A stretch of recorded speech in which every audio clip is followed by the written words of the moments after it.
Hello, everyone, and welcome to the third episode of the Popcorn Prattle podcast. This month, I'm going to be talking with my friend Pat about the DCEU films. This is a really long video, and we talk about Man of Steel through the Snyder Cut, and I'm going to have timestamps throughout the video if you want to skip around to the specific films we discuss. With all that out of the way, thank you for watching this, and I hope you enjoy. Hey guys, I'm joined here today with my friend Pat. And hey everyone. Yeah, now he can talk. It's me. Yeah. Anything else you'd like to say? Nope. Yeah.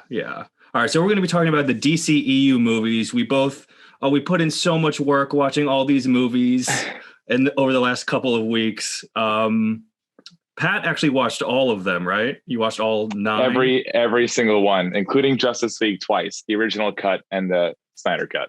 Yeah, and I watched all of them again, except for Aquaman and Shazam, because I just didn't feel like doing it. But we can get to that as we move along. So in this episode, we're just going to go through chronological order for the DCEU films, starting with Man of Steel, and then ending with the Snyder Cut. So we can talk. We both just saw it. It just came out last Thursday, so it's still pretty fresh. Mm-hmm. So let's just get right into it with Man of Steel. I wanna just give a quick little preamble because I love DC and the DC universe, and when I talk about these movies, it's gonna sound like I'm a hater. Let's cover our asses. But I don't. Let's cover our asses right now. I love DC so much more than fucking Marvel. So much more.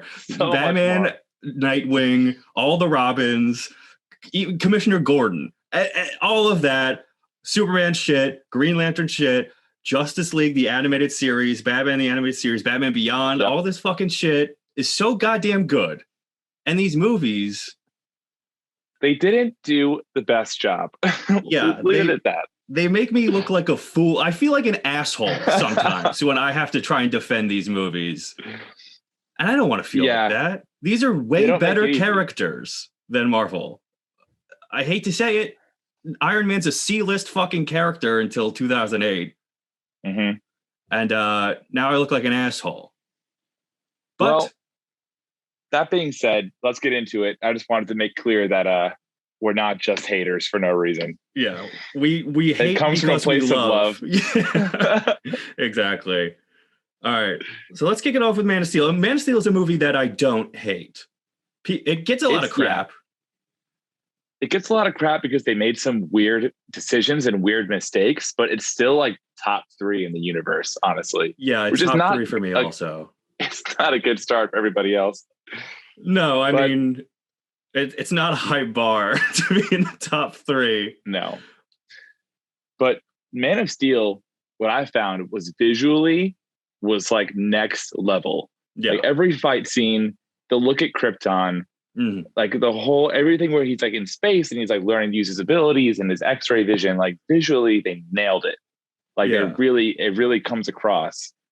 But I don't know. I get just Henry Cavill is hot. Right? Yes. We covered this in the last pod. He's got the right presence for the role and the right look, but like he's just not a very good actor. Like he doesn't really. Also, Superman. Yeah, I know. And Superman as a character doesn't really have a lot of movement in terms of his personality. Like he's not really a very diverse character. I don't know. So it's hard to like do him on. You don't agree? I don't know if I agree with that, with anything you just said, actually. I think Henry Cavill is a good actor. And I think that Superman is a complex, dynamic character. I think he's a dynamic character in terms of his motivation and what he struggles with. But a lot of his, his actual lines and dialogue either just comes from the comics or it comes from the cartoons where he's not really saying much other than like, let's go, or like, don't kill that guy. He is hard to write because he's literally pretty much God. So you got to kind of, but I don't know. Cause I think the thing that I don't like about this universe as a whole is they never really made a difference between Clark Kent and Superman. Where I think that's like the most fun thing you can have with him is when he's just a fucking dweeb as Clark Kent, like playing it up a little bit, like the old Superman movies. He'd go into the Daily Planet, and be like, "Oh, geez, Lois," like practically bumping into shit like a cartoon clown, like that. I love dropping that. all of his papers. Yeah, he's like a fucking doofus, but like a Kansas humble boy doofus. And in this, he's just constantly like, "Ugh, I let my dad die in a tornado." A lot of that stuff didn't hit for me either. I hate his dad in these Pa films. Kent is a fucking idiot in these movies. He's probably my biggest problem with the fucking movie. Tell me why. He's just like, what the fuck is his problem? Like, what happened to him? Why is he such a dick? He's not a loving father. He's not encouraging. He's not like making any sense. He's just like, we have to hide you. Like it's really, I mean, he literally, ashamed. If you look at how Clark turns out, he literally traumatized Clark and like his whole life. He's constantly got a huge like chip on his shoulder because his dad's like, you have to hide, even though you are literally indestructible. It's just he clearly did so, but my problem isn't that he did that to Clark. My problem is that the movie never addresses that as a problem. They're like, well, he was a good guy. Was he a good guy? His mom either. His mom just takes it. Yeah, his mom does. His mom, I mean, honestly, the women in these movies don't get a lot to do, especially if you look at Lois in either versions of the Justice League. It's like, Jesus Christ, give Amy Adams a line. Lois across all the films, really ineffective and annoying, which is such a shame. She's fine in Man of Steel, not great, but fine. She's super on the nose is my problem. She's like, her first line is like, I'm a female Pulitzer Prize winning journalist. Like, that's like her first line. I'm like, all right, I know. Like, we all know. We know who Lois Lane is. Yeah, they never. Yeah, but I agree with you. The Zack Snyder as a director, for anyone who doesn't know who Zack Snyder is, he did the Watchmen movie, did 300. He's done Man of Steel, Batman vs. Superman, and Snyder Cut, Justice League, and Sucker Punch, if anyone's ever seen that one. Really good visual director. Really fucking solid. Pretty much everything else about him is hit or miss. People love him, and people fucking hate him, and it's... Yeah, he's not the best when it comes to writing story. He's not, especially with pacing. Like the pacing in Man of Steel is super weird. Like it's a long setup at the origin. Yeah, isn't it on Krypton for like 20 minutes at the start? It's longer than I remembered when I was watching. It's really fucking long. It's like a 15-20 minute It's scene. Like a short film about just Jor-El. Yeah, which I guess is important because I actually didn't know when I was watching it. It's such a conflict between the Kryptonian parents and their Earth parents of being like either supportive and informational and being like, hey, here are your abilities. Like, here's what we actually like care about you. Here's what we think you can do. And just like, we have to hide you. The world's not ready for you. They'll never be ready for you. Be quiet. Yeah. I would have been fine with going back to fucking Pa Kent. I would have been fine with that if he did that while he was a child. But even when he dies in that tornado, Clark's like 20. Like, if he kept living, was he just gonna keep being like, hey, Clark, you can't do this, like up until he died at like 90? Like, what the fuck? It doesn't really make any sense. He's just not the right figure. And we don't get any reason why. It's just kind of like, oh, the world's kooky, Clark. They won't accept you. It's like, if I had a better understanding of who Pa was, maybe it would make sense. If he had some kind of interesting character traits, I guess they don't really have any more. They don't have any more time to set him up. They're like, we spent 20 minutes on Krypton. Well, that's the fucking problem with the pacing. Like you were saying, they spend so much time on Krypton, which is all cool, visually very cool, but it takes away time from building out character and fleshing out like the personal dynamics for probably the most important person in Superman's life. Yep. So kind of his whole motivation. Yeah. At least the action is fucking awesome. The fighting with Zod, so good. It's like the impact of the punches they nail. Yeah. Like I feel like a lot of time, like not to throw shit on the MCU, a lot of the hits in MCU feel kind of flat. Yeah. Like when they hit in this movie, especially, you feel it. You feel like the impact of how much force is being traded.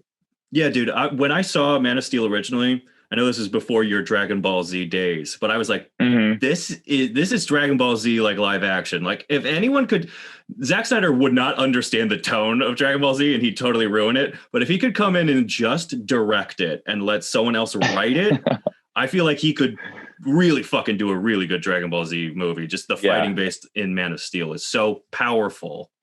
You can like He needs feel to have the some team. impact. You need to have some help from other writers. For sure. Totally No, keep him away from the script at all costs. He would not get it.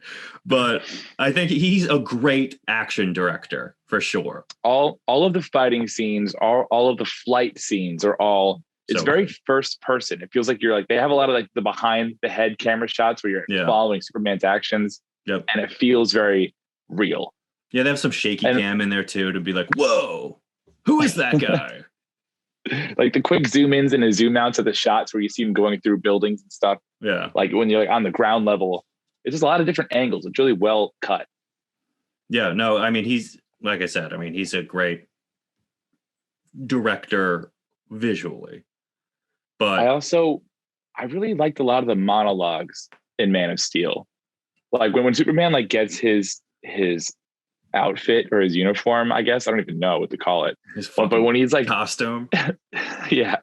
And when he's leaving the ship and he has that scene with Jor-El's voice and he's like, you can save them. You can save all of them. And he takes off. Like, that's a powerful scene.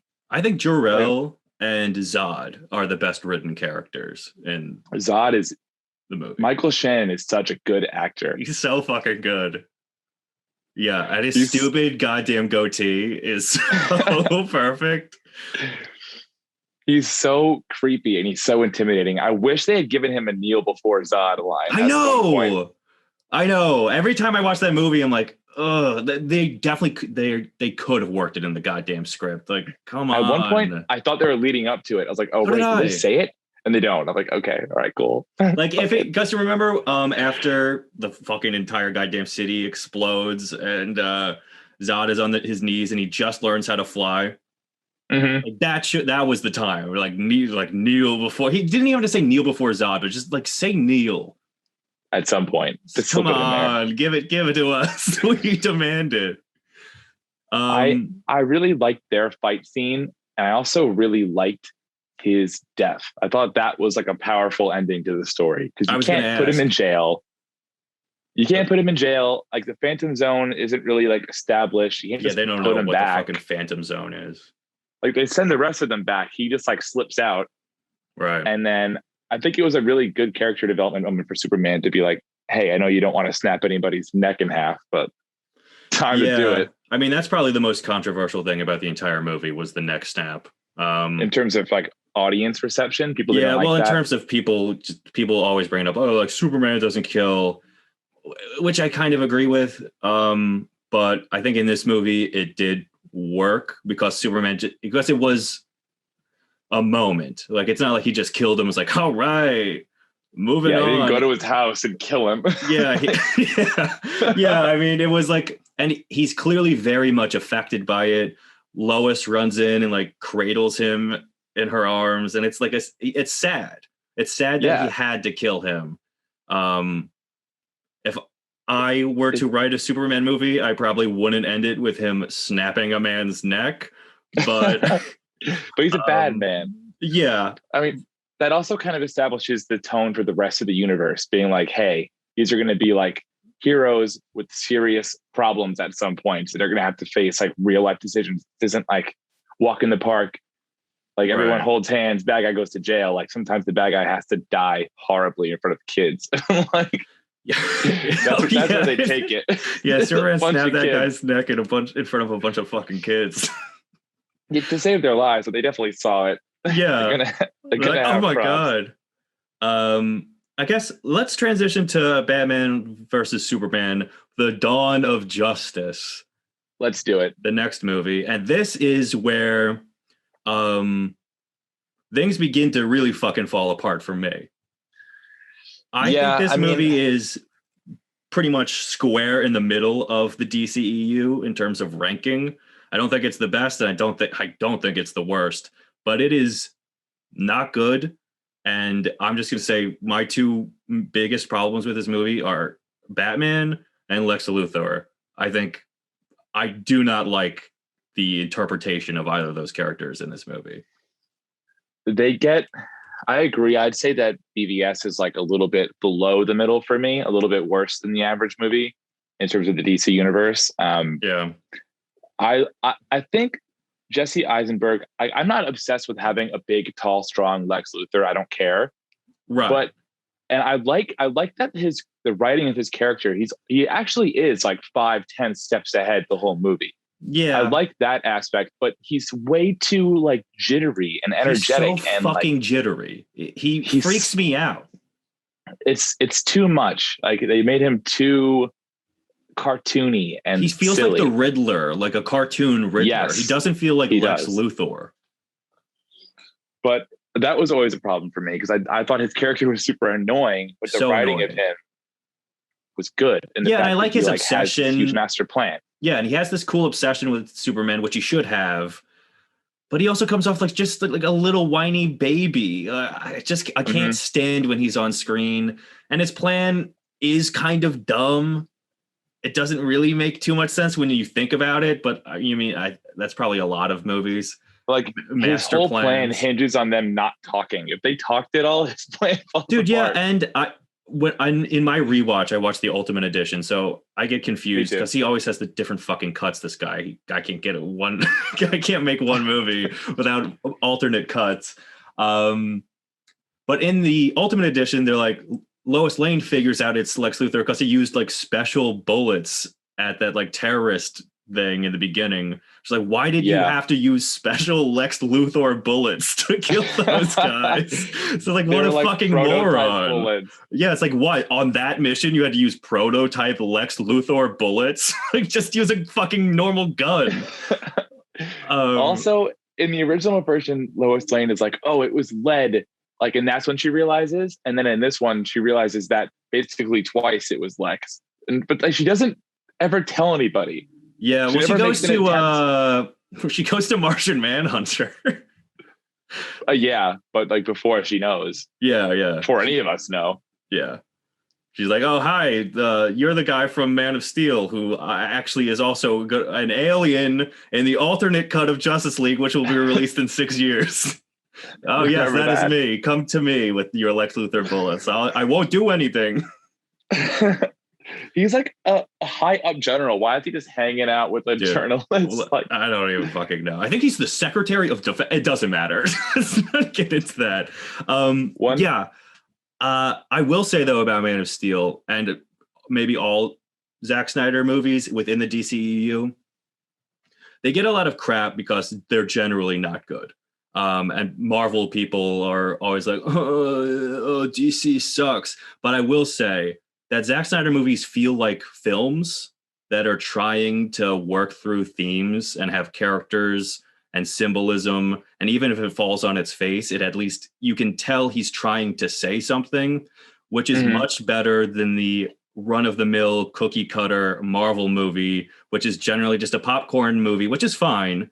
But if you want to talk about like blockbuster movies that are kind of destroying cinema, it's Marvel and it's not DC, because DC at least is they have something they're working through.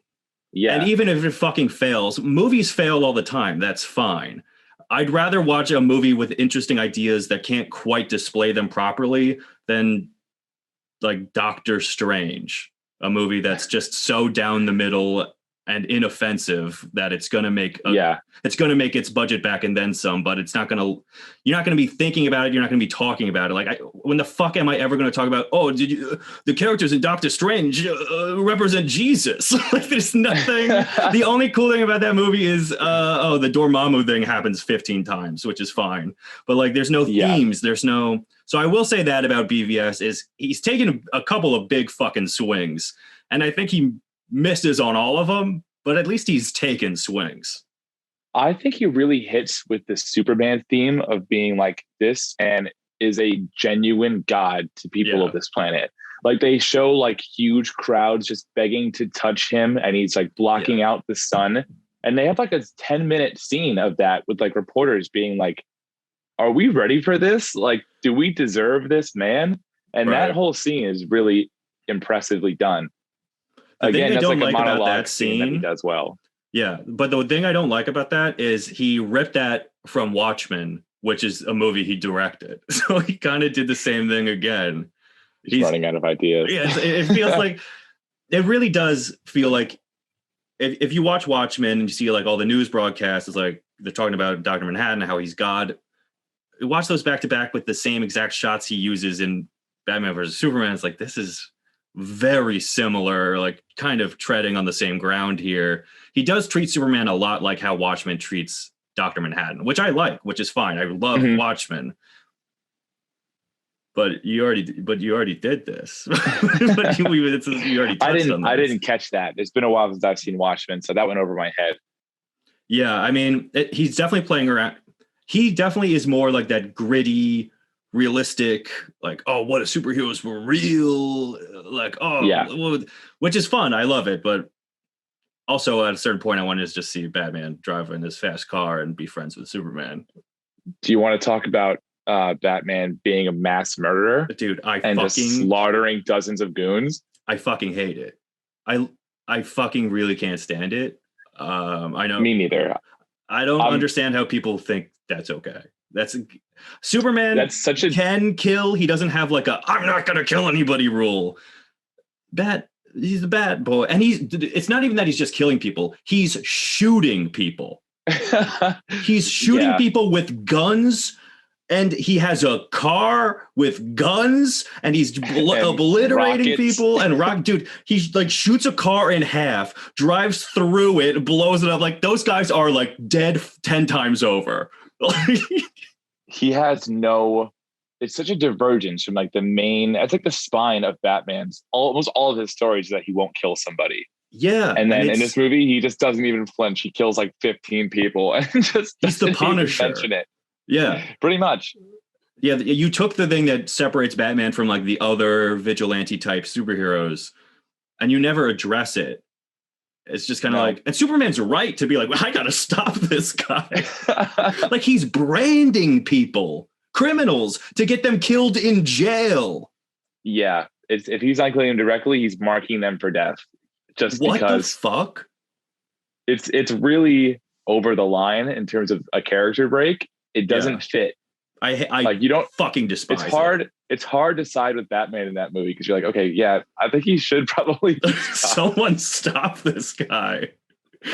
Yeah, I honestly don't even see how Alfred even tolerates it. Alfred must not know. Can we just talk about how great Jeremy Irons is as Alfred? He's so good as Alfred. I was watching part of just the Snyder Cut with a cat who she was just like on her laptop not paying attention. I'm like, I'm so upset that Jeremy Irons couldn't be Alfred in a solo Batman movie. Like, really have some time to be Alfred. He does such a great job. I guess the writing of him is good too. It's not just like, but I think he's just Jeremy a good fucking actor. He is a good actor. Yeah, he's a really a good presence in all the movies that he's in, at least. He's in I guess he's just in this one and the 2 Justice League movies. Yeah. But he's fantastic. I think Ben Affleck is good as Batman. I think he's good too. He's got the right look. Yeah, he's just didn't work. I don't know, just didn't fucking work for me. It would have worked for me if he was not such a huge divergence from what he should be. Yeah, and it's crazy because you're coming off of the Nolan trilogy, and that one really is fucking grounded, and he doesn't kill. If you go back to the old Tim Burton ones, it's like, he is kind of killing people, but it's not like he's not fucking shooting people. But he is like, people do die, and he does do the murder. So, but to come and it was so recently after Nolan too. It's not like it was 10 years later. It was Batman v Superman was 2016, I believe. The Dark Knight Rises was 2012. So like less than 5 years later, he's fucking a mass murderer on the big screen. It's so strange. It's like if you took Joker and then Joker doesn't kill people. Like, Joker's big thing is he doesn't kill. Like, that's what it feels like. It's such a character change. And then lets them go. Yeah, it's just such a fucking divergence from like a core beat of his character. And I could talk about this all day because I fucking love Batman. but I'm going to stop myself now because I'm getting myself worked up. You want to talk about the whole Doomsday fight? Not really. Because I liked Doomsday. I thought his origin was really hasty and weird that he's like half Lex, half Kryptonian. There. Yeah, he's gross. But I do like his look and I like his strength, and I really love Superman's death. Like that, like 2-minute scene of his death and dying in Doomsday's open fist is like a good scene. Yeah, I mean, again, just solid fucking visuals with like no heart to them. Like that's the fucking And Wonder Woman shows up too. Didn't need to be in the movie, but she's cool. I guess they kind of needed her because Batman could never hold him on his own. Right, but that was just a writing thing. They could have just fucking Well, that's the other thing. Why couldn't Wonder Woman have just used the kryptonite spear? Yeah, she doesn't do that. It's like, hey, Clark, you just tell her to do it. I guess he wasn't really thinking about that. Yeah, I guess he was just like, I guess he's got to stop him before he gets any stronger. He probably just wanted to kill himself. Superman's not known for being like, he's not like the smartest guy in the world. He's not like a genius. Yeah, I mean, Doomsday fight was definitely like, again, I like Superman gets nuked. It's just a bunch of like cool visual moments, but it just felt so rushed and it just jammed in there. And I really wish they just gave Doomsday his own fucking movie. And Superman could die in that. He's worth his own movie. He so is. And Superman's death is also worth its own movie. Yeah. But again, they had to force this all together to move the universe forward because you have to get the people assembled. You have to like, but it's so weird that their idea to form the Justice League was to kill off the main guy. Like, we're going to kill him and then we're going to form the team. And he won't really be in that movie. We'll get him later. Yeah, exactly. Oh, he'll be there for Justice League 2, though. The movie we're definitely going to see. Yeah. So, I don't know. That movie has a lot of big plot holes and missing links. Yeah. There are like redeeming scenes for me, but overall it's not good. I agree. I mean, I think it's like a 2.5 out of 5. It's like a 5 out of 10. I think it's just the most whatever movie, just bland, blah, whatever. I don't really ever want to watch it again. I won't. I probably won't. The next, and then to follow up this movie, they came out with maybe the worst movie I've ever seen in my entire fucking life. Suicide Squad. This was one of the only movies where in the last act, I actually wanted to get up and leave the theater because I was like, this is insulting that I paid for this. And I don't care what happens at all. None of this matters. Yeah, to show everyone what a absolute DC sucker I am, I walked out of Suicide Squad thinking, okay. I was like, all right. Let me talk to my friends and we'll talk about this movie. And then everyone was like, that was really bad. And then slowly what I had just watched began to sink in. And I realized it was a piece of absolute garbage. And rewatching it, so bad. Something? Oh, you go ahead. You go ahead. The only redeeming part of that movie is the first 10 minutes before any of the characters meet. When you first are seeing them, they have to, I don't know, the movie it feels like 5 different movies and directors stitched it together. That's what I was going to say. I mean, apparently David Ayer, the director of Suicide Squad, also is like, oh, there's an Ayer cut of Suicide Squad. Release the Ayer cut. It's like, dude, fuck you. But you can tell if you watch it carefully. I'm not interested at all. But if you watch it carefully, you can literally see like scenes don't line up. Like it looks like people are dubbed over. It looks like they cut. If you look at that Joker scene early on, the one where he's in the club and it's like really fucking weird, but really quick. You know the scene I'm talking about? When he's in the club and Harley's dancing in the background. That scene looks so heavily edited to the point where it doesn't look like Harley is even dancing to the song that's playing. It seems like they changed the song in post. It seems like Harley moves in a certain way. It looks like the scene was an actual scene that made sense and may have been interesting. I don't know. But if you look around, things look cut and spliced, and it looks cut and spliced just to keep in 2 things. Harley Quinn being a sexy lady and the Joker being kooky, but everything else is utterly cut. It does rewatch that scene if you really care, and you'll be I'll like, watch it okay, again. something looks fucking really wrong here. It's but the whole movie feels like that. Exactly. I think that's what they said. I think there was a bunch of people came in because remember the trailer was so fucking good for that movie. Yeah. Apparently the people who edited the trailer came in after like the final cut or whatever, and they came in and re-edited the film so it feels like a fucking movie trailer with just like random snippets that don't quite line up. And I think the studio wanted to like play up Harley and Joker's like, oh, they're so romantic and in love, which disgusts me to no end. Yeah. But Margot Robbie is good as Harley Quinn. I'll give her that. She's okay in a group. We'll talk about it in Birds of Prey. No, I know what you're saying, and I fully agree. I think she's good in this movie and not good in Birds of Prey. But we'll get to that. It's just they don't do the actors any favors with their lines. Like no, you have Killer Croc, who's like, "What's up, shorty?" Like, yeah, dude. I'm pretty sure that Will Smith. Like, Will Smith. They don't give him the dialogue is trash. They don't give him anything meaningful to say except for one-liners. Oh my god, dude. This is Katana. Her soul, her sword captures the souls of her enemies. It's like, okay, cool. Everyone just nods. They actually nod. They're like, okay, we're down with that. Yeah, I was like, yep, let's go. Welcome aboard. Dude, there's a scene in that movie where they're all on that fucking plane together. You know how they're all packed into that plane together going to fucking Central City or wherever the hell they're going? Yeah. Harley takes out her like secret cell phone and like is texting the Joker, and only Deadshot sees, and she's like, "Ooh," and she like tucks it away. She's in a plane filled with soldiers, and they were just talking to her, and no one else sees it. I literally like shouted in my room watching that scene.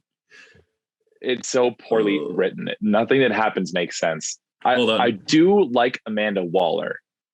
Her character is good. Like that is like a nice, ruthless person. But I think her character is good, but I think she's written, the situation she's in is beyond dumb. She's like, you got to get in and save me. Okay. Yeah, I forgot that was the plot when they like bust her out and like, wait, we got tricked into saving your ass. I was like, is that what happened? Like, did I get tricked too? It's so like, dumb. I don't even. It's just. Oh, and Enchantress with her like belly dancing nonsense is so stupid. She needs to stand fucking still. She freaks me out. Mobile. I feel like she could have been really cool too, because there is like one scene where she's like creepy as fucking hell. I'm like, whoa, if they like went like a more horror direction with her, I feel like that could have been really cool. But they just decided to make her like they cleaned her up within 15 minutes and just made her belly dance her way through the whole movie. At this movie, I started to realize that DC has a long-standing problem in these movies of just killing their villains at the end of the movies. Yeah. Every villain just dies. Except for Lex Luthor. He goes bald. Sure. Yeah. That's his big comeuppance. I get that sometimes they have to die, but when you keep killing off every villain, you're gonna kill all the villains. There's gonna be nobody left. Right. Well, I think that's just a general superhero movie problem, though. I mean, even Marvel, like they kill off everybody. Yeah, they do. I was trying to like compare it to Marvel movies, and I was thinking before, like, no, they do the same thing. Yeah, they do the same thing. I wrote down one line from this movie that I thought was really fucking funny that I literally like cracked up afterwards.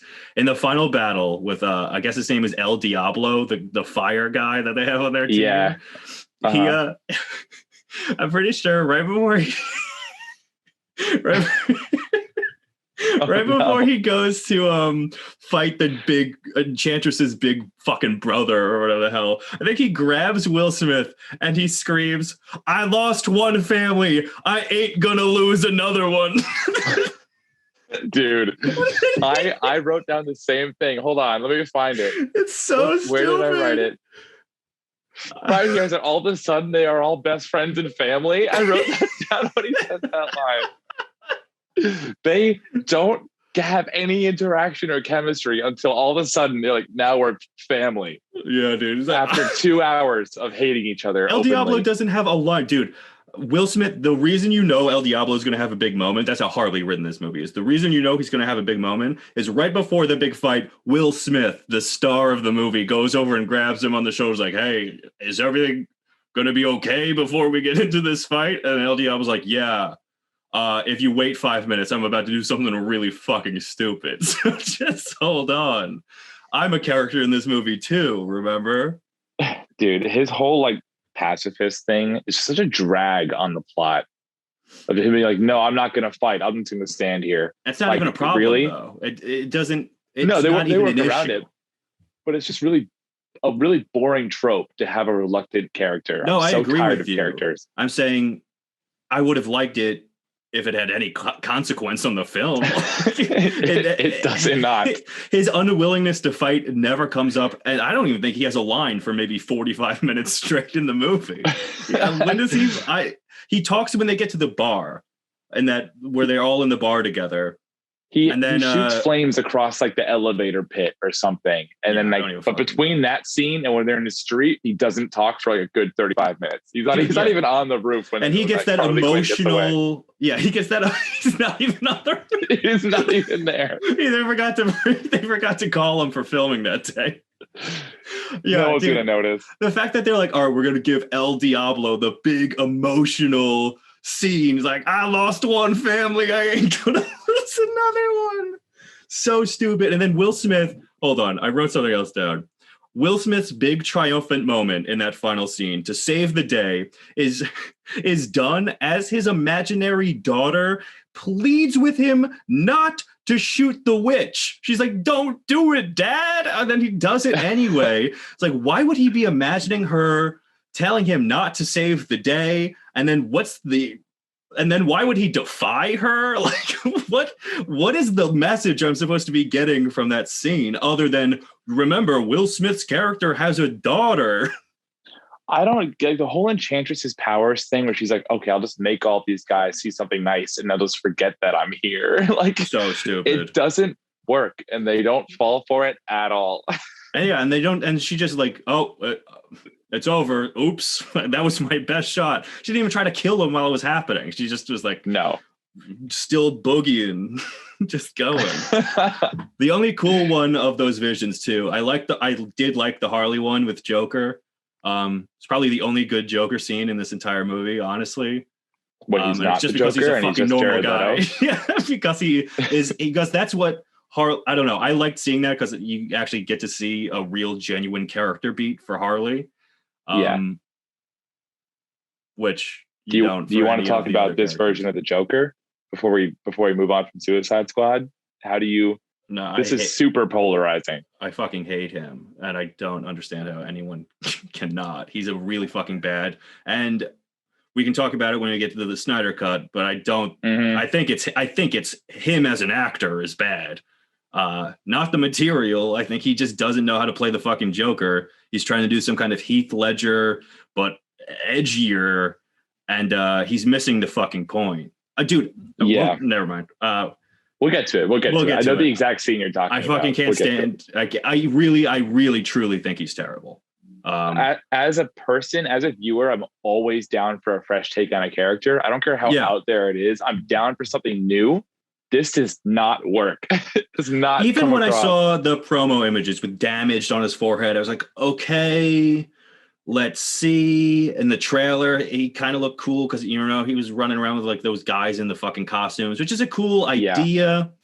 So I was like, okay. And then I got into the movie. I was like, this sucks. And they also trying to make him like sexy, which is, again, I'm down for a fresh take, but I don't want like sexy Joker diving off into the chemicals with Harley and their melting goo blends together. It's just like fucking, I don't want, this is Hot Topic, the movie. Like, it's not who the Joker is. The Joker isn't some sexy, suave ladies man. I can't stand it. Loon. Yeah, and I mean I guess that's not really Jared Leto's fault. That's the script, but I think he's a bad Joker. Just his performance is god awful, and his laugh ooh, couldn't be worse. The only time it's left, it's so slow. Yeah, dude. It's like just like fucking he's never off the wagon. It always feels like he's just doing it. Like it doesn't feel legit. Like the Joker's laugh is like legit. Like he's it doesn't feel like he's actually laughing. It feels like he's doing it like to taunt, which is fine if that happens every once in a while. But the fact that the Joker never really seems to like break out in laughter means you wrote a bad Joker. Yeah. He does not land at all. No, he's bad. Everyone, bad movie. Worst. This is the worst movie, I think, of all of these. Yes. Yeah, it's close. Other ones are close. This is the worst one. By this far one's the like worst painfully one. Bad. I think this is like a 1 out of 10. Like I think this is one of the worst movies I've ever seen in my life. I agree with that. Okay, good. We're on the same page here. And then, all right. So the next movie that came out was Wonder Woman, which is actually my favorite of all of these. This is my favorite too. Yeah, I think Wonder Woman rips. Go ahead. This movie like brought up emotional scenes. Like rewatching this, I think I cried once. The thing with this movie is it has a good story, it has good acting, and it actually has like a theme and character arcs, and like it makes you care about these people by not overly stuffing shit in. It lets stuff breathe. It feels like Diana and Steve's relationship feels organic and real. It does. And even like the side characters, like the other World War I guys that Steve brings along, they're like a fun cast of guys that you feel for. You don't want any of those guys to die. Those guys are probably the most annoying part of the thing. They're not terrible, but they're like the most annoying part of the movie for me because they're so painfully diverse. Like the Native American guy they call Chief. I'm like, all right. Yeah, really? I wish they didn't call him Chief. That's the way it feels like what's that fucking book? One Flew Over the Cuckoo's Nest? Yeah, it was the same guy. It's the same fucking guy. That's why he ended up in the asylum. But that doesn't break the movie for me. That's just like a little tweak. But yeah, and I actually overall, my second time watching it, I actually like those guys a lot more. My first time I was kind of like whatever. My second time I'm like I kind of fuck with these guys. They're fun, especially the guy with like the fez thing. I forget what the fuck his name like was. The linguist guy, the sneaky guy, the actor, the guy who wants to act. Yeah, he's my favorite. He's cool. I really like the look at Themyscira in this movie. It's really built out and super gorgeous. Like you get to see it for a lot. You know, it's like this movie handles pretty much everything about Wonder Woman excellently. The third act falls off for me. Still not terrible, but it's probably the weakest part. I like the twist of the general guy not being Ares. Oh yeah, I like that too. Politician, right? But who was that guy then? Why was just a fucking lunatic? He was just trying to get strong. I don't know. I don't know. I didn't think about that the first time. I watched it the second time, and she kills him. And I was like, wait, then why was that guy snorting magic dust and like have special powers? Like just a fucking freak show guy. Yeah, I guess that Dr. Poison lady was making him like some kind of special snorty stuff so he could be tough. Snorty stuff to get tough. Yeah, I like that he wasn't Ares. I wish Ares wasn't in the movie. Or if he was, I wish there wasn't a fight. He's such an intense villain to have him. He's so intense. And then he's just a wrinkled old man who looks bad in a CGI armor suit. They should have made him like either go back in age or something. Because him being like 65, he's so old. I was like, this is not working. He's so gross. I like his him. Character. I like his fighting design. Like he has the huge array of flying weapons that like he iconically has, like the master of weaponry. It looks really cool. It definitely looks cool. And I'm not upset that we saw an Ares v Wonder Woman fight in live action, because I think that's a great thing to see. I just think thematically for what this movie was going for, it would have been a lot more powerful if she kills that guy and then it's like, oh, you don't end all wars by just killing this one guy. Like you can't end, like you're not going to solve all of humanity's problems. But like she does. Like when she kills that guy, all the soldiers drop their weapons and the sun comes out and they all start like high-fiving on the tarmac. Wait, which guy? Ares or the general? When she kills Ares. I'm talking about when she killed the general. Oh, okay. Yeah. I'm saying if she had killed that moment. Yeah, exactly. They had the moment, and then they were like, "Actually, you can say you can do this by just killing one guy." So, and he didn't even need to show up. That's the thing that kind of drives me nuts. Is he could have just still been out there, like scheming his way around, but instead he's like, "Actually, I'm here now, so you can kill me if you want. I know you've been looking for me the whole movie, but actually I'm here now because I know you want to do the killing now." So I'm unarmed. If you want to kill me, you can kill me. I'm just an old man. Just stab me through the chest like you did that other guy. Yeah, but overall, I think it's great. I think Chris Pine is really fucking good in the movie. Gal Gadot, I think this is her best.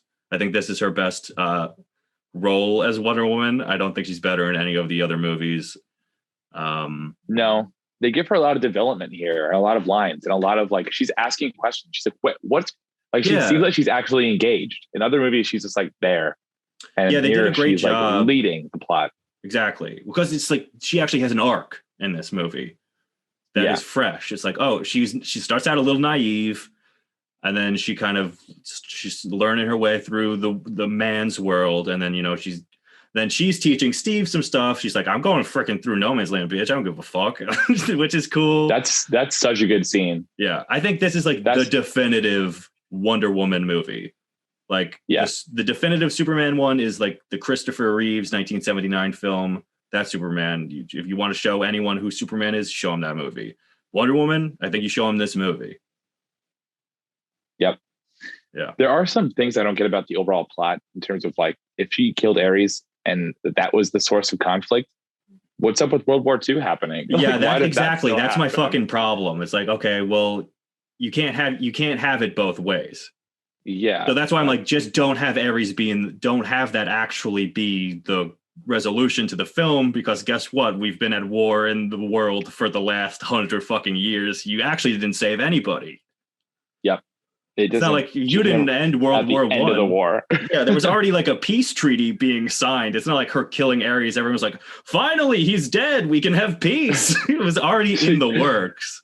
She cut off like 2 or 3 days of the war. Like, I did it. I was like, I'm a hero. Killed countless others along the way. I mean, there's always something to nitpick, but overall, that is the best movie. That's like a genuinely high quality movie. Yeah, I think so. I think that's pretty good. The next one, you're gonna have to lead the conversation on these next two. Aquaman. The only thing I have written down came out. You don't want to talk about the first cut? Oh no, you're right. Sorry, I didn't even write that down in my notes. It's so a nothing movie to me. Justice League? Yeah. Okay, I think we're gonna differ a bit here. Really? I think it's like the most bland. It feels like an early 2000s X-Men movie where it would have been really cool if it came out 20 years before it did. Maybe we should skip this because there's a lot of this that we should talk about in comparison with the Snyder Cut. Yeah. Okay. All right. So we'll skip Justice. We'll come back to Justice League at the end. Yeah. Right, Aquaman. The only thing I wrote down for Aquaman was dumb fun. Jason Momoa is shit. Jason Momoa. Okay. You think so? He's not a lead. It's not his fault. He's not a good actor. He's better than Henry Cavill. I mean, sorry, no. Henry Cavill's way better than him. What the hell? I'm sorry, that was an accident. But Jason Momoa is not good. Also, again, with the writing, half of his lines are, "That was awesome." Hell yeah, brother. Literally, he's jumping out of planes like, woo. Yeah, they made him a surfer dude. But that's why I wrote dumb fun. Like, this movie is like popcorn stupidity to me. Like, I will turn my brain off and watch Aquaman. There's a part where like a fucking squid is playing the drums. Like, dude, that scene is so dumb. I love that. It's so dumb, but I like how dumb the movie is. I'm fine with them getting fucking stupid with these movies. This one visually is like the best one, like spectacular. Yeah, dude, this is James Wan. The Conjuring movies. He's a fucking good goddamn director. All the underwater scenes, the scenes of Atlantis, like the scene of all those gross old Atlanteans chasing them down to the trench. Yeah, like really incredible scenes. But also, the best part of this movie for me is the villains, like Patrick Wilson and whoever plays Black Manta.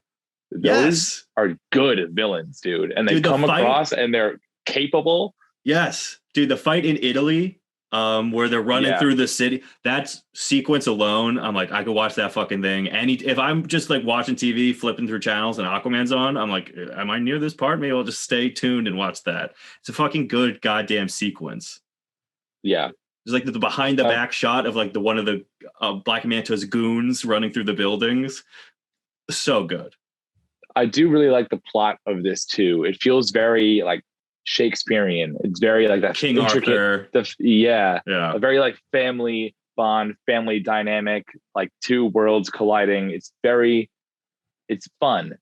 And I also like that they don't kill the villains. I'm a big fan of not murdering the villain at the end of every film. Yeah, they set up Black Manta with fucking Kim Jong-un at the end of this movie. He's like, dude, he's not even a fucking character. Like he's on the news like once or twice, and at the end of the movie, he's like, I know the Atlanteans are real. And the Black Manta walks in, he's like, let's team up. So I don't know where they're going with that. I don't know either, but that's what I think. This movie just doesn't take itself.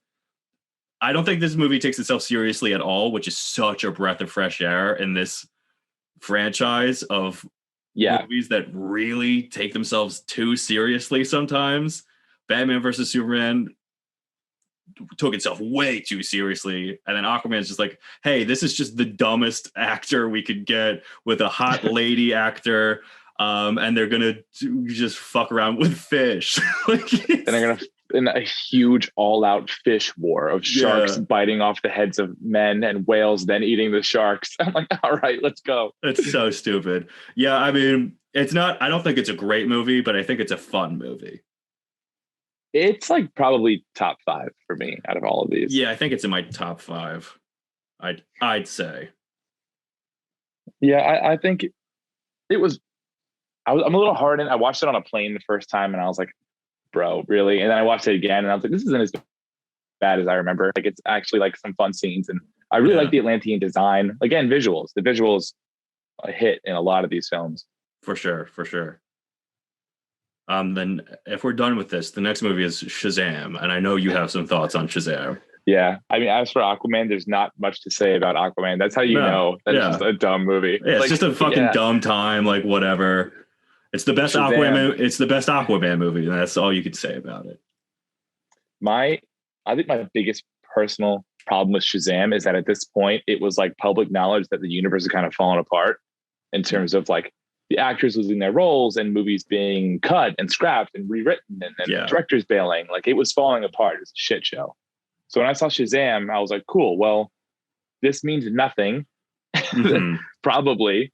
So like, let's give it a shot. They couldn't even get fucking Henry Cavill for that goddamn Superman scene at the very end. Just his feet. And like, that's so sad. Like that scene has no impact because I'm like, cool. Yeah. The universe is dead. That's like they could be anyone in a fucking Superman suit. Like, yeah. Probably fucking Zack Snyder. Shows up the boots on.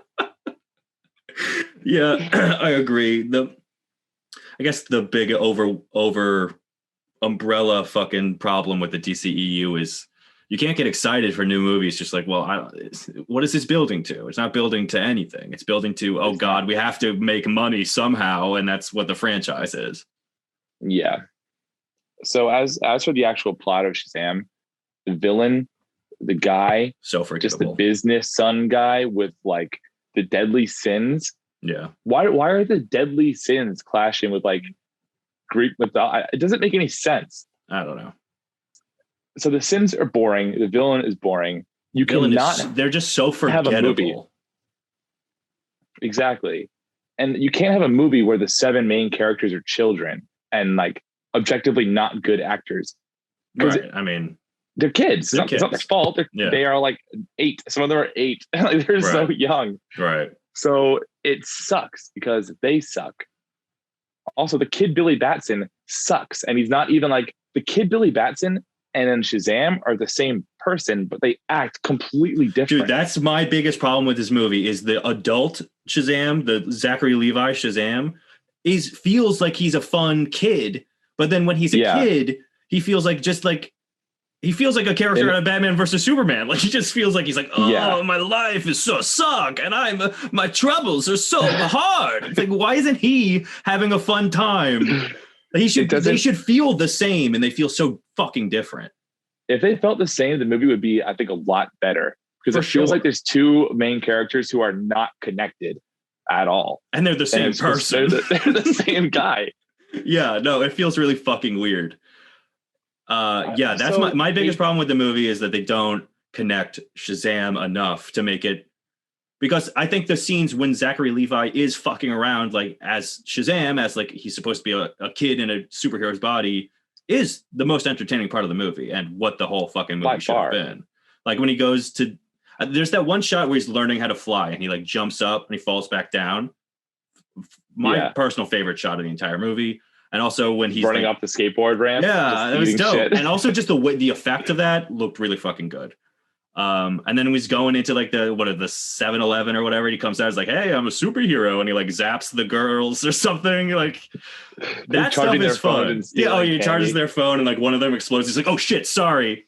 But like that kind of like energy you don't get from the kid. So it feels like a totally different character, which sucks because the whole charm of Shazam is he's supposed to be the same person the whole time, but he gets huge. They also completely take away the effect of having Shazam when you make 7 of them. Yeah, they really, I know that's a thing, like the Shazam family is a thing, but if you're going to introduce that, I don't think you do it in the first Shazam movie. I think maybe you wait till like the last act of the final Shazam movie you're ever going to make. Like, exactly. Like picture the next movie if Shazam was going to be with the Justice League. It's going to be there's like the 6 Justice League guys. Yeah. And then the 7 Shazam show up and it's all those shitty ass kids. Yeah. Like, I don't want that. With their weird adult counterparts. It's so annoying. Yeah, I think they have no idea. I mean, that happened. How do you make a sequel? Because he's going to go up against Black Adam. Well, he's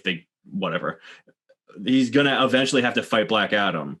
It's going to be a 7-on-1 fight, and they're going to lose. A sequel, they are doing a sequel.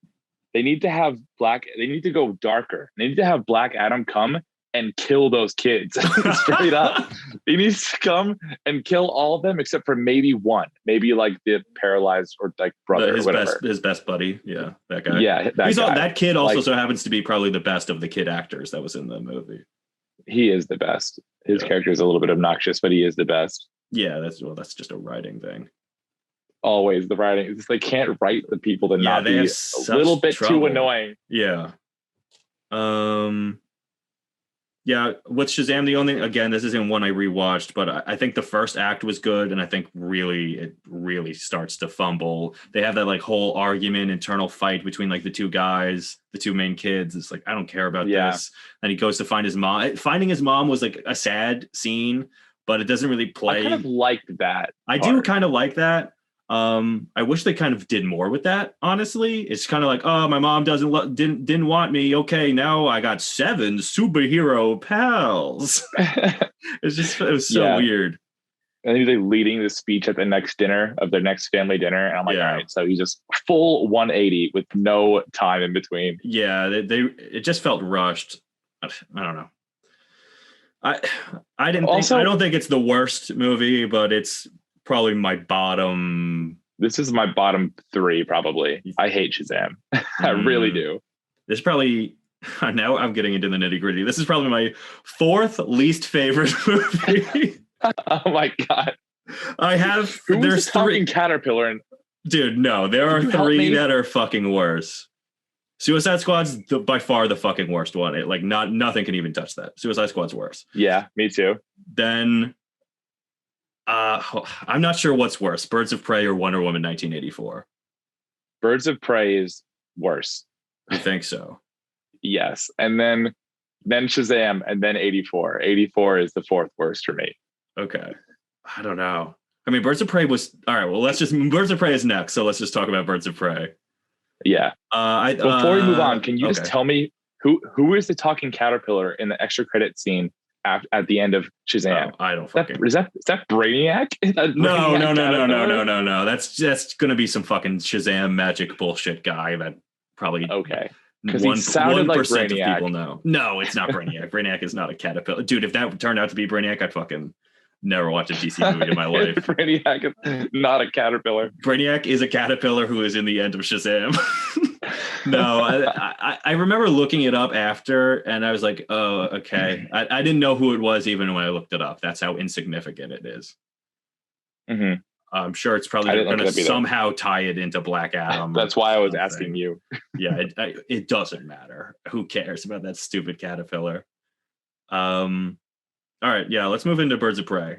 You wanted to talk about Margot? Yeah, she is not. Margot Robbie is a great actress. Harley Quinn, they really hammer home the theme in this movie, obviously, of being like, oh, we're supporting characters, but we don't need no man. Dude, so annoying. You kind of do. Like, there are like, I'm not going to watch a Jimmy Olsen movie. Like, you're a supporting character. You don't. Yeah, you need the main character. Like, they don't have enough of depth. They're too one-dimensional to support their own film. Yeah. So my huge problem with with Birds of Prey is there's too much fucking Harley Quinn. And they try to make her Deadpool, and she's not Deadpool. Also, the movie's rated R for some reason, and it definitely didn't fucking need to be.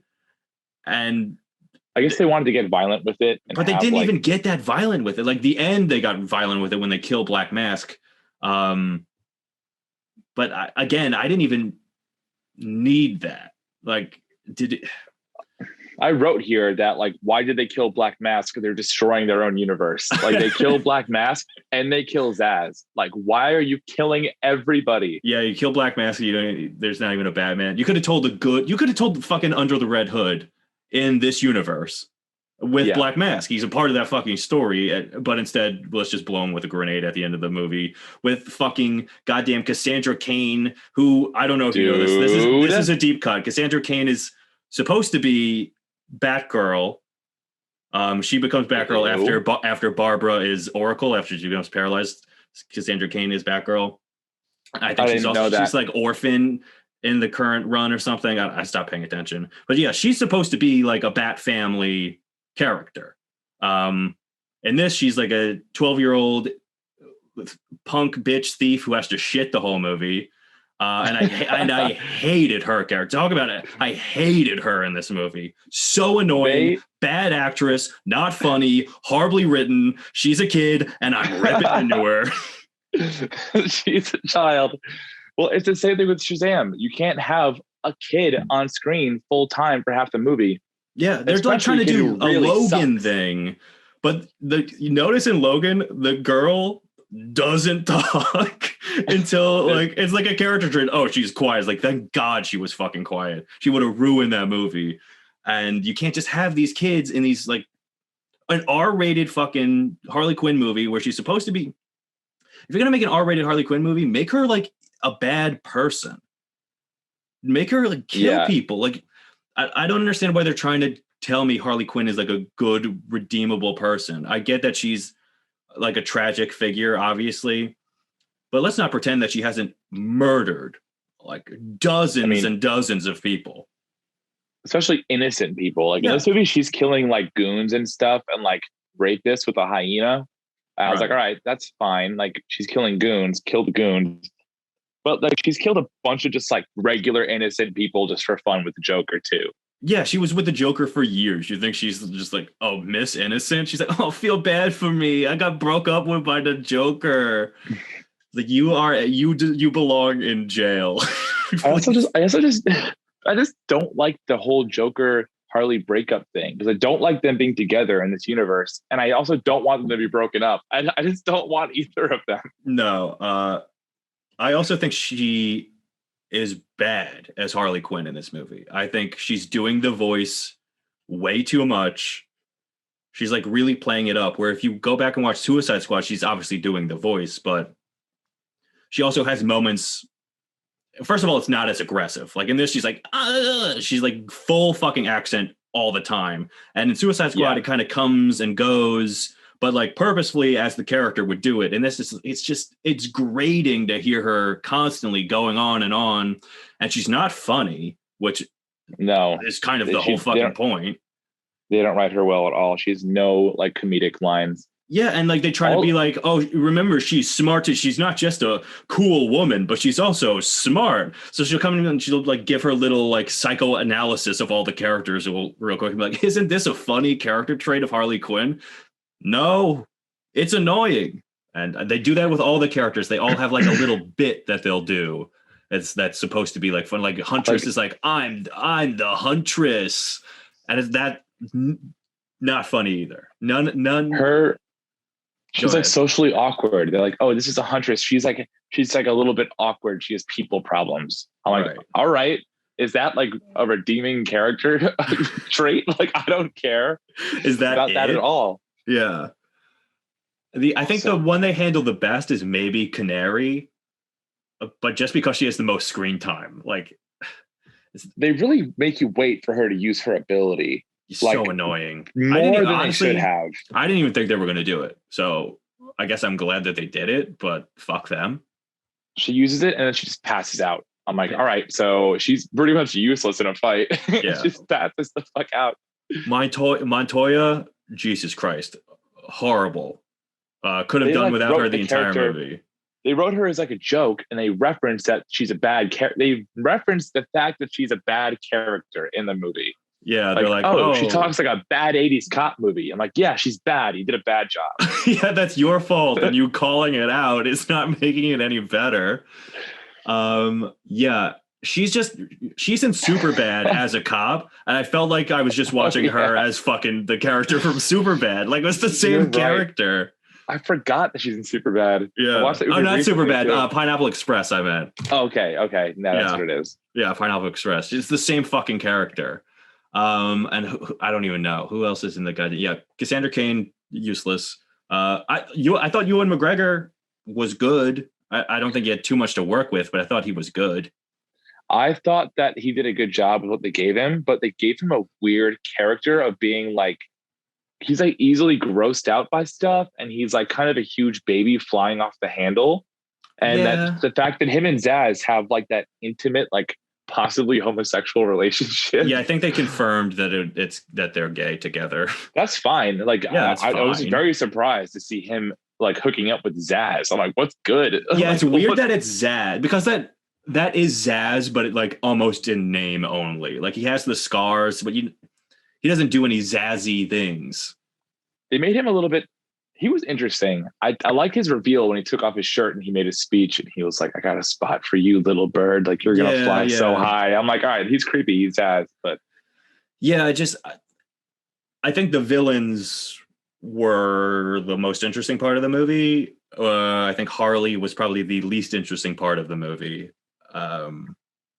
It's weird because she's like telling the story, right? Yeah, she's like telling the story, but she's telling us things that she wouldn't know, and it's just like it feels lazy because it's like, okay, here's an exposition dump, but it's not.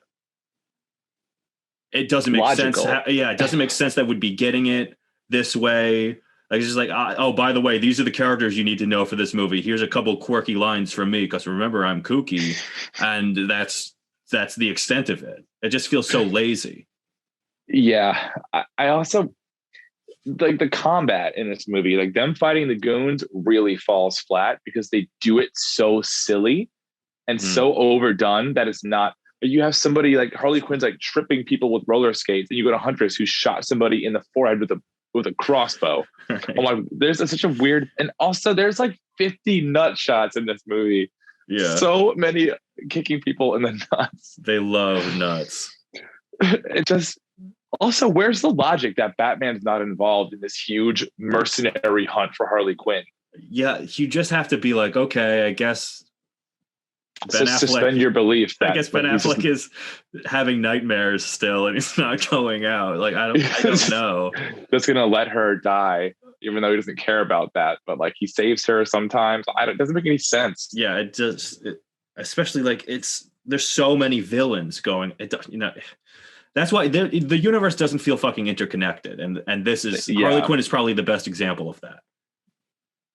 Where it's like, well, where is Batman? Where is he? At least he shows up in the Suicide Squad movie, despite how fucking terrible that is. At least you're like, okay, it makes sense that he would have some connection here. This is taking place in Gotham City over a couple of days with like 2 of his biggest villains. He doesn't get involved. 3 of his biggest villains, and he doesn't get involved. And a mass text to all of them saying like, "Hey, murder Harley Quinn. All of the bad guys come out and play." And he's like, "Nah, I'll pass on this." Actually, I gotta go push this tire around. Pretty heavy. You're gonna take me a while because I'm not in shape at all. Yeah, the one thing I'll say about Birds of Prey is it just felt hollow. It just felt like we have to make a movie. Let's make one with Harley Quinn because people know who she is. Everybody was Harley Quinn for Halloween. They were like, we could profit off of this in 3 years. We'll make a really bad movie. And they just forced it out. Yeah. And there's nothing there. Yeah. And that's the same thing with Wonder Woman 84. Same fucking thing. It's so bad. I mean, I already made a video on this channel about my thoughts on Wonder Woman 1984. So we don't have to get too deep into it. Well, I won't anyway, but I want to hear your thoughts. Dude, it's just like, it's such... Pedro Pascal is good, first of all. Like, I like the idea of the old gods being involved in a mystic item, but it gets really out of hand. And like, to the point where everybody's making wishes and everybody's like, some people are revoking them, some people aren't. There's nukes everywhere. And Wonder Woman doesn't look that concerned about the nuclear holocaust that's a minute away. Like, there's a real gap between the severity of the circumstances that they find themselves in and Wonder Woman's reaction. Like, the world's gonna end, and she's like, "Well, I want to like hook up with Steve." Dude, it's so fucking bad. I mean, it's been said to death that Wonder Woman is straight up just like raping this guy, this guy who Steve has possessed. It's been said to death. Like, this is not even like a hot take anymore. Like, this is the take. It's like Wonder Woman is just raping this guy, and never cares. They're never like, how can we figure it? Whatever. I'm not even going to get into that because it's so beyond stupid. Yeah, I think personally, I think Gal Gadot is not a good actress in general. I thought she was really good in Wonder Woman. I think she really is not good in this movie. Especially that final scene where she's just like crying. She's like curled up in the corner crying.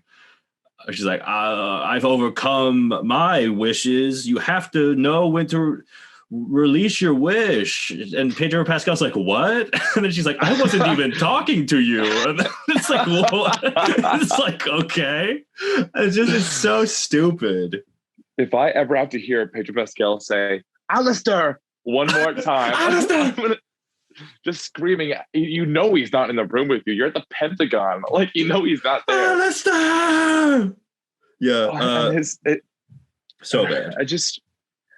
Sorry, Kristen Wiig as a villain. Kristen Wiig as a villain. She was bad. The one thing I'll say about Cheetah is that the Cheetah fight scene at the end, like, the way she looks is fine, but the way she fights is really intense and like very Cheetah-like and pretty dope. Yeah, I mean, if the CGI was better and she just looked better, I feel like I would have liked it a lot more. But I agree with you. She does. I mean, it's also like such a short fight. It's only like, what, 2 minutes? It doesn't even. It's 2 minutes tops. That's the best part of the film because you can't really see Kristen Wiig. You can't tell what's going on. It's a silhouette. Yeah. And then she just electrocutes her, which for some reason doesn't hurt Wonder Woman, but does hurt her. I know. And Wonder Woman has Wonder Woman's powers. Suit. Yeah. So that suit sucks, dude. Dude, fuck that suit. That was just done to sell toys. It's like you just show up in the suit, and then the wings are already off within 30 seconds. And then the suit is off within like 2 minutes. Yeah. And the way she's like, oh, I couldn't find her, but I found her armor. Like, where? Okay. When? Yeah, how? Like, isn't it buried somewhere? Yeah, it's so stupid. I This movie I like is maybe one of the worst sequels, one of the worst superhero sequels ever made. it. Had, I mean, like Wonder Woman, the first one was a pretty decently high bar in terms of like quality plot. And this, I feel like they had something with the idea here and they lost it, which is what you said in your video. Like they had a good basis and they just didn't follow through. And it just kind of abruptly ends. It just felt like they didn't know what to do and they overlooked some stuff. Like Steve Trevor coming back, I don't like personally because I think we're just retreading the same Steve Trevor is going to die story that we did in the first one. I think it could have worked a bit better if the entire time you're not like, did he kill this guy that he's in? One of my notes here is just so Chris Pine is in someone else's body. Ew. Like, yeah, he just kidnaps this guy. Why can't he just come back and just like exist without being in someone's body? Exactly. That's what happens with the nukes. That happens with the wall in Egypt. Like things appear. It's not like the wishes like have some kind of like material, like they have to replace something that already exists or something. It's like it can appear out of nowhere. So the fact that in the script they're like, yeah, let's have Steve Trevor, let's have Steve Trevor appear in this other guy's body.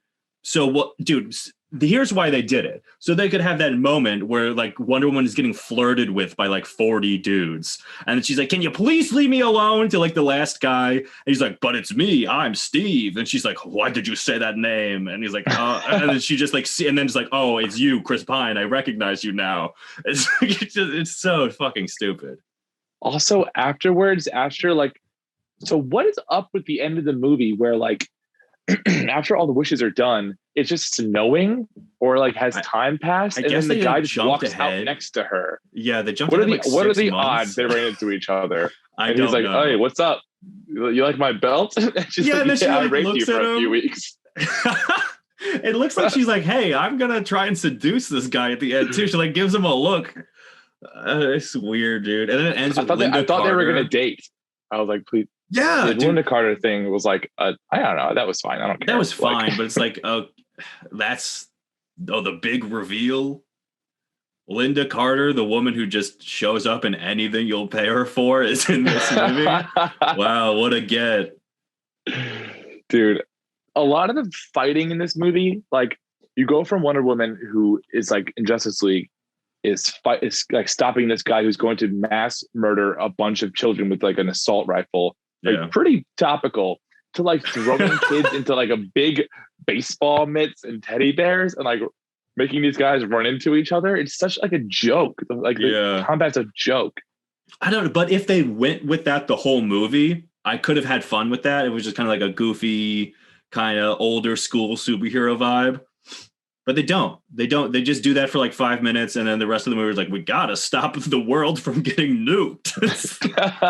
It's so there's no tonal continuity to this film. It just felt like they were just throwing everything at the wall, and it felt like they just had the confidence to do it because they're like, well, the first one worked out, so we can do whatever we want with this one.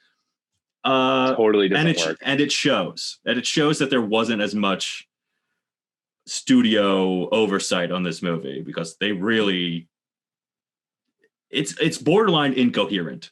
I watched this with my family on Christmas, the day after Christmas. Young kids on that side of my family. They were bored out of their goddamn mind. I don't know who this movie was appealing to. And it's also like 2.5. It's so fucking long. It is long. It's like 2 hours and 37 minutes. I was like, please, no, don't make me do this. Yeah, and you feel every minute of it. I don't even think she's Wonder Woman for the first hour after that first scene. Like that is just such a fucking drag. First time she suits up is when she's in the desert and she gets shot and she like basically dies. And then you're like, oh, she's trash. Yeah, wait, she's like losing her powers for a little bit in this movie too, right? For like no reason. Like, because she wished for Steve, she has to give something else back. It takes your most valuable item. Oh, right. So her powers are valuable. So she slowly, I kind of like that because it made her make a decision. Yeah, but that's the only thing that made the movie move forward. Like, Yeah. She's just not an active character in this movie until maybe an hour and a half in, which is not what you want for your lead character. Yeah. Especially like fucking Wonder Woman is just kind of like, I don't know, I'll hang out at the museum and wait for my dead boyfriend. It's just so weird. She's part of the Trinity and she has no drive. She's just kind of floating and just letting things happen to her. Yeah, bad. Don't like it. Well, the last one is Justice League Snyder Cut. All right. Compared to original Justice League. Yeah, we'll compare it to the original. All right, well, let's start with the original, I guess. I think it's slightly below Batman versus Superman as like just a average, bland. You know what? I don't think Batman versus Superman is bland. So let me rephrase. I think they're both 5 out of 10 films for different reasons. I think Justice League is so fucking forgettable as a movie. It's almost insulting how forgettable it is. I think the original, definitely. Yeah, the original I'm talking about. They rush a lot of stuff.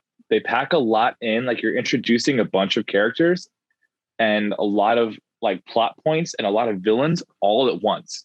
And so it's like long, but not long enough because it feels like, wait, who are these? Then they all met like a day ago and they're leaving to go to the fight. Like this is going down. Yeah. It's very quick. Yeah. It's hard to talk about it without not talking about the Snyder Cut, but you can tell it feels edited and it feels like, I mean, even the Superman fucking stupid goddamn CGI mustache, it all feels kind of like they took what was originally shot and they're like, well, we got to make this more consumer friendly. We got to make this more like the Avengers where it's like, oh, a lighter tone and, oh, look at these kooky guys cracking jokes in their colorful costumes. Let's just try. And that's what they did. They just tried to be the Avengers and it sucked. When you watch the Snyder Cut, almost all of those like very bitty comic scenes comical rather, like the joke scenes, gone. Yeah. All the humor is just like zapped. They're like, no, we're not fucking around. Yeah, dude. I mean, there are bits of comedy in the Snyder Cut. Obviously, I mean, the Flash is more of a comical character. But like the one where Batman is like on the floor after Superman throws him. He's like, oh, well, now I'm definitely bleeding. Or whatever the fuck he's doing. That's so not stupid. In the goddamn Snyder. Like that was obviously a reshoot because no one else is even in the frame. Like it's clearly they got Ben Affleck for a day. They're like, all right, let's just throw in a couple Stick him in the suit. Yeah, exactly. It's Jesus fucking Christ. It's like, whoa, ouch, that one really hurt. Okay, Batman, weren't you just killing kids a couple of scenes ago? Like 20-year-old goons, probably. Like, yeah. He's like, you had your chance in life. Oh, ow, my elbow. A lot of the stuff they cut, or they cut some stuff and added some stuff to the Snyder Cut. And a lot of the dialogue they removed was like kind of like good bits. Dude, they removed a lot of good shit. In the Snyder Cut, when Superman has Batman in the air and he's like, you won't let me live, you won't let me die. Yeah. Like, that's a good scene. And they just cut it. And now he just doesn't say a word and blasts him with the heat vision. He's like, no, he says, do you bleed? He says that. Yeah, with his fucking CGI lip. Goddamn motherfucker. I hate the original Justice League. It's so fucking bad.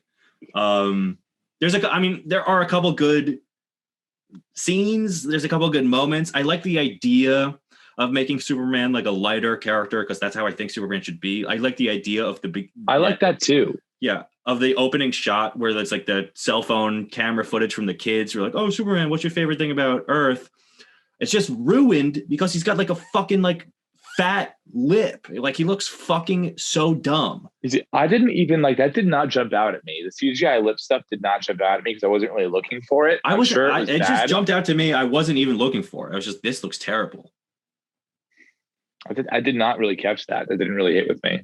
Oh yeah, it was a huge problem for me. And also you can tell with the reshoots because Ben Affleck looks different because he was going through some personal problems. I think he ended up putting on some weight, so he definitely looks a little different in some some of the reshoot scenes, so you can kind of tell what's a reshoot and what isn't based on how Superman looks and how Ben Affleck looks.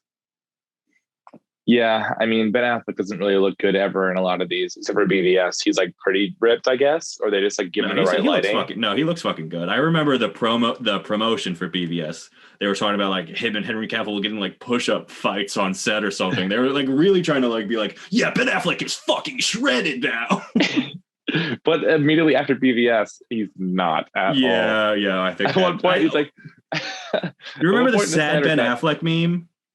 Yeah, when you take the cigarette, it's like I think that was he got fat right after that.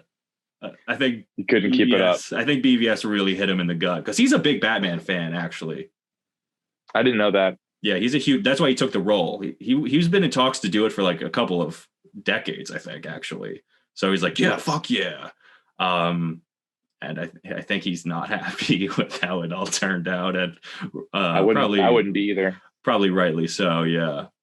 I think the only reason he came back is his son is a big fan. He's like, okay, I'll do the reshoots and I'll appear in the new Flash movie or whatever the fuck. Wow, so he's like really not interested at all. No, well, remember he was going to direct, he was going to star in and direct his own Batman movie, and that all fell apart. So he was really trying, but you know, just it was all a fucking disaster, like this entire goddamn franchise. I mean, even like both Justice League and the Snyder Cut version, like I really like the Cyborg design and the focus on his abilities and on his potential, right? Because he's like a really dynamic character who offers a lot to a lot of different storylines. And also him and Flash, especially Snyder Cut Flash. You know, I'm a huge Flash fan. Yeah. Because the Snyder Cut is like they get into like Flash's potential, time travel, the physics of his movement and his existence, and like how the Speed Force works with him and other people he interacts with. It's like really fascinating. They give you a lot to work with for these other characters, or the new characters rather, because we don't need to see any more Aquaman. I get it. He's strong. Hold on. Why is Aquaman stronger than any other Atlantean? Can anybody tell me that? His mom. I don't know. I don't remember. There's definitely some bullshit fucking reason. There's definitely some reason, but I can't remember. That's neither here nor there. Why the fuck does Mira have a British accent in the Snyder Cut, but she does not in Aquaman or the theatrical cut? I thought she was talking there. I'm like, why does she sound different? She sounds different. Dude, yeah, I'm like, what the fuck? I literally was like, am I going crazy? Like, are all of her scenes in the theatrical cut must be reshoots? Because she was in a goddamn British accent this whole movie. I mean, I don't know why they would let something like that slide. It's a huge production problem. Yeah. You're not trolling these kinds of continuity things. So insane. I was like, but I was so confused. For the Snyder Cut, I don't even know how to talk. There's so much I want to say about it. There's so much that I like. I think it's definitely the better. Jump. Yeah. I'd say there's some weird stuff they added, but overall, a lot of the new stuff, a lot of the dark side scenes, a lot of the new violence they add. Yeah. A lot of the longer shots of like the previous war with like Zeus and Artemis and the Green Lanterns and stuff. There's so much more to talk about. They open up the universe so much, but you know that it's pretty much dead in the water, so it sucks. Yeah. The one I love that they brought in Darkseid. The one thing that was weird for me is, you know how in the theatrical cut that like fight with Zeus or whatever was between Steppenwolf and like all those people. Yeah. In the Snyder cut, it's between Darkseid and all those people. But Darkseid kind of gets like fucked up like a bitch. Really fast. So quick. Because I was watching with Kat and she doesn't know anything. She's so dumb. She doesn't know anything. So, oh man. So I was like, "Oh fuck, it's Darkseid." She's like, "Who?" I was like, "Oh, Darkseid. He's like the biggest fucking villain in DC. He's so badass." 2 minutes later, he's like, "Ow, ooh, ow," and he gets dragged off the battlefield. And she's like, "That guy?" I was like, "Oh god, I'm like, god damn it." I don't really get why they did that. I guess they couldn't spend like a 20-minute scene of him whooping their ass and like some miracle win. I don't know why it could have just been Steppenwolf though. Like, I don't know why they had to swap them out. I think because they wanted to bring Darkseid stuff in later, they wanted to introduce him early, so you had like a peek at him and then bring him back. But it didn't really work because he got his fucking ass handed to him. Yeah, I guess they wanted to set up the anti-life equation being like inscribed on the earth or something. I guess that's what that was when he shows up and like all the lava cracks. Dude, I don't know what that is because he doesn't see it the first time. Steppenwolf figures it out on his own. Yeah, and I'm he's not like exactly by doing the same thing that Darkseid did, and then like he's like, "Oh, I know the equation." I'm like, "Do you? You figured that out from hitting the ground with a hammer?" Okay. Yeah, I'm not 100%. Yeah, that's the thing. It's like I don't know. This is kind of getting into the nitty gritty too. But yeah, I like that Darkseid is in this fucking movie. I think he deserves his due in live action, but I think he's always going to get compared to Thanos now, which is a damn shame because Thanos is a ripoff of Darkseid, not the other way around, which is so annoying. But they beat him to live action, and he even kind of he's a similar chin setup. He has a similar body type. Well, it's created by the same fucking guy. It was Jack Kirby, both of them. Jerk. Total jerk. Idiot. How dare you? I mean, their motivations are different. I really like about the Snyder Cut too, the jumps forward to different like timelines of where like Superman is holding Lois Lane's absolutely scorched corpse. Oh, and Darkseid has his hand on his shoulder. Yeah, those are really, and you see like almost Elseworld Flash, and they're with like the Joker, which is weird. I hate that. Are they chasing down a timeline? Are they trying to do Injustice, but like a variation of it? It seems like they're doing some kind of Injustice / like Darkseid conquering the world thing, but it doesn't matter because it's never going to happen.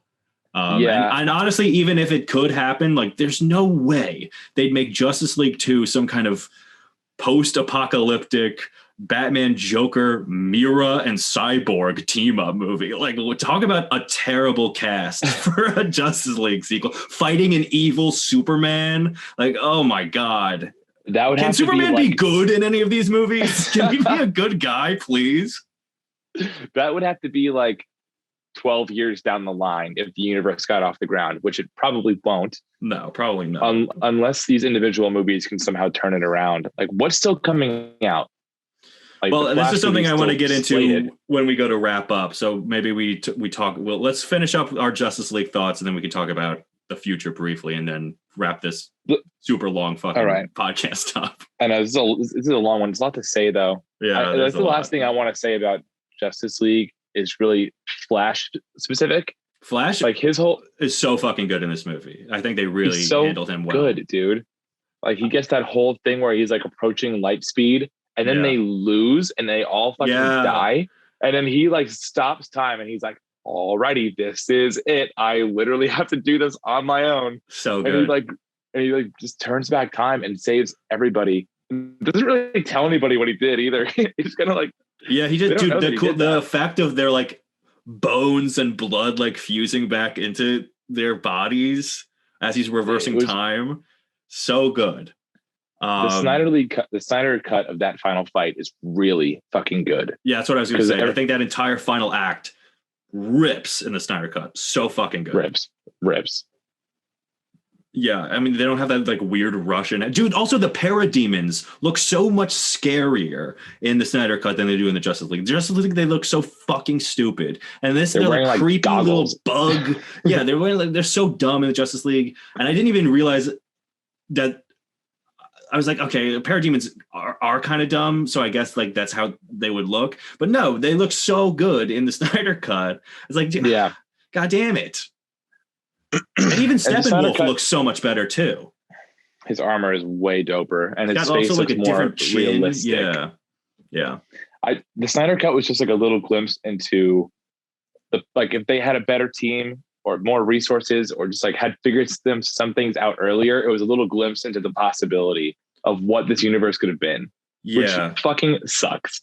It's my favorite Snyder movie of the DCEU. It's my second favorite of all of them. It goes Wonder Woman, Snyder Cut, Man of Steel. Yeah, I agree with that. The middle is a little bit wishy-washy for me, but Suicide Squad, absolutely Suicide Squad, bottom. Total bottom. Nothing even comes close. Like Suicide Squad is offensive to me. Like, it makes me mad to watch that movie. Snyder Cut. I thought I wasn't going to like it as much as I did, but I really thought it was a big improvement. I mean, also it's 2 hours longer, so obviously they have more space to flesh things out. Where I still think something should have been cut, like the weird singing after Aquaman like swims off and the woman like sniffs his sweater. I don't know what the hell that whole scene was. Yeah. There was some stuff. They could have cut like at least 15 or 20 minutes.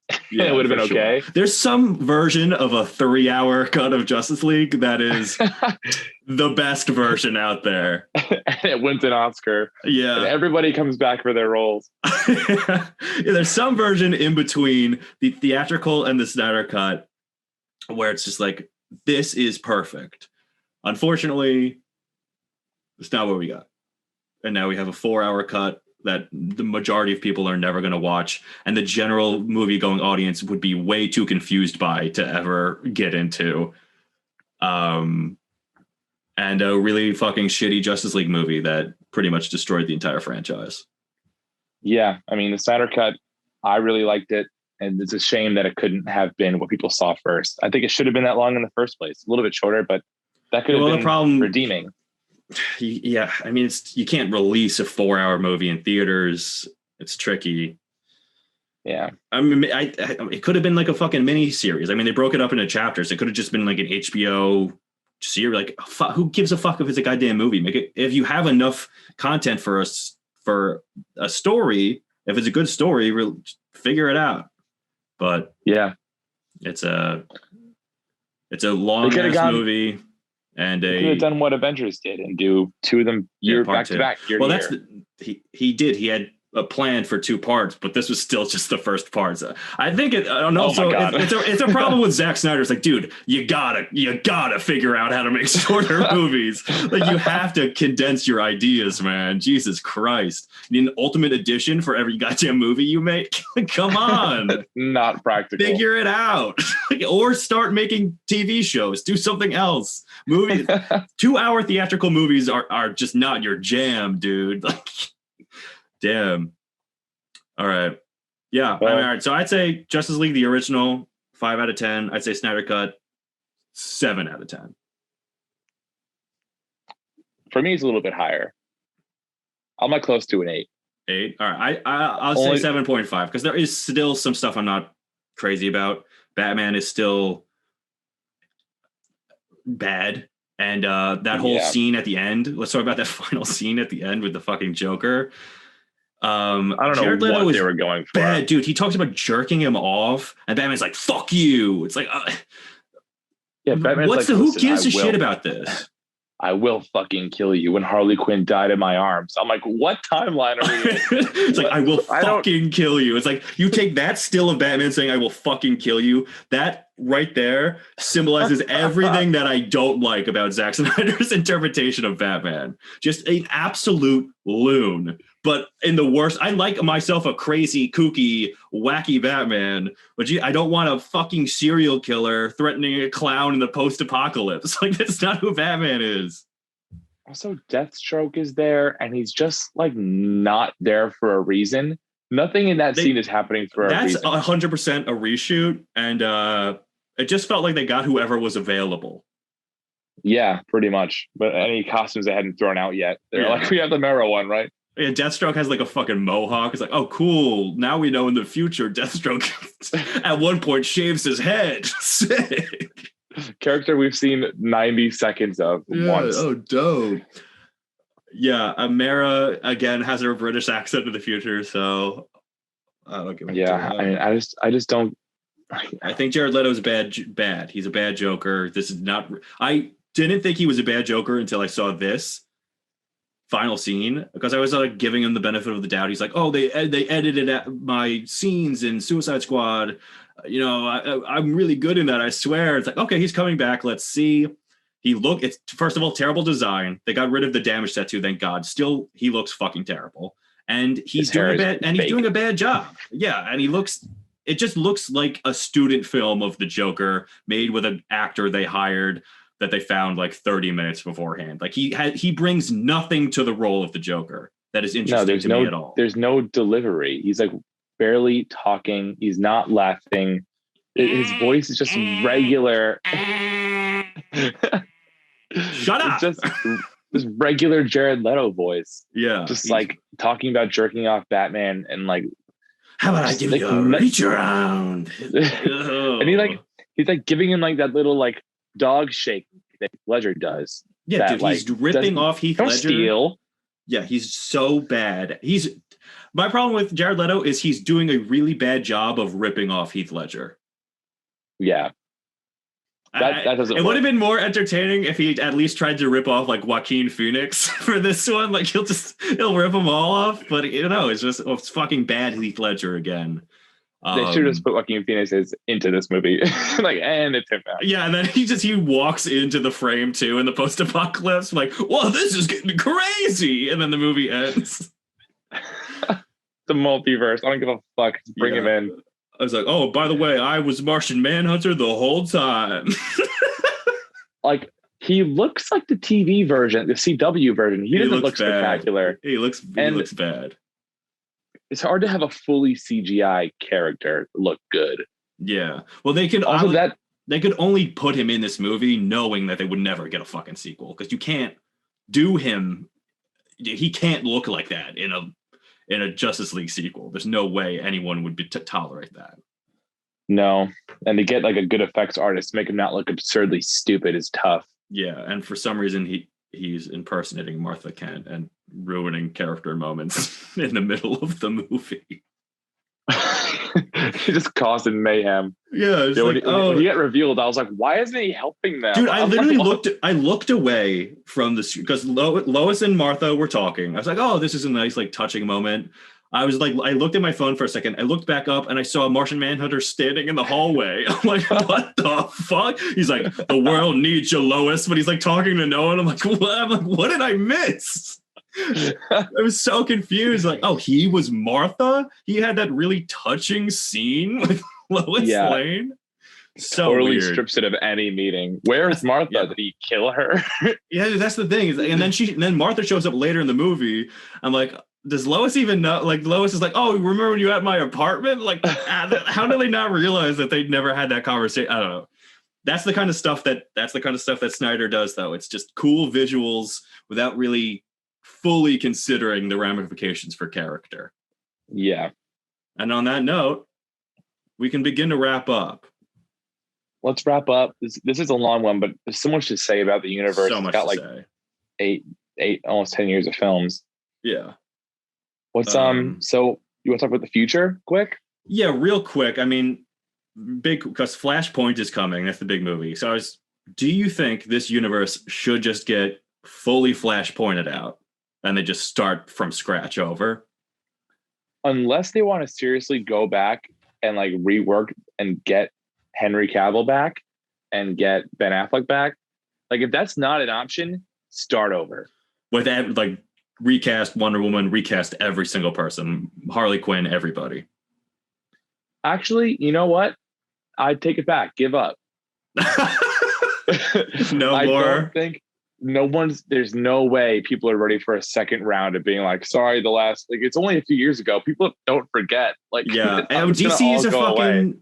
I mean, I know people do like these movies, and obviously, these characters are they're the best they're comic book characters. But they fucked this up for almost a decade straight, and it's become a laughing stock. Honestly, it really has. Like, if you mention, it's the new joke. DC movies out, it's like, oh yeah, I'm gonna go fucking see that. Like, no one has any interest in these movies anymore. I think their best bet is to get the people that you already have back and get a capable team. Of directors and editors and people who can write these stories in a universe that they can build out. I think this can still be redeemed. I think they just need like a fucking smash hit, bring everything back, be like, all right, we're fucking cruising now. We had a rough couple of years, but we're back, baby. I think Flashpoint can do that. I think the Flash they built out is an interesting enough character. Ezra Miller is a good enough actor where if they like hit it and they bring back, like, if the Cyborg makes an appearance, if Batman makes an appearance, and if it makes sense, they can like get the spark going again. But if it flops, then we're pretty much fucked. The thing I'm worried about with Flashpoint is that it's going to confuse people, because I don't know what they're going to do, because, you know, we know the story of Flashpoint from the comics, but movies never do the comic story fully.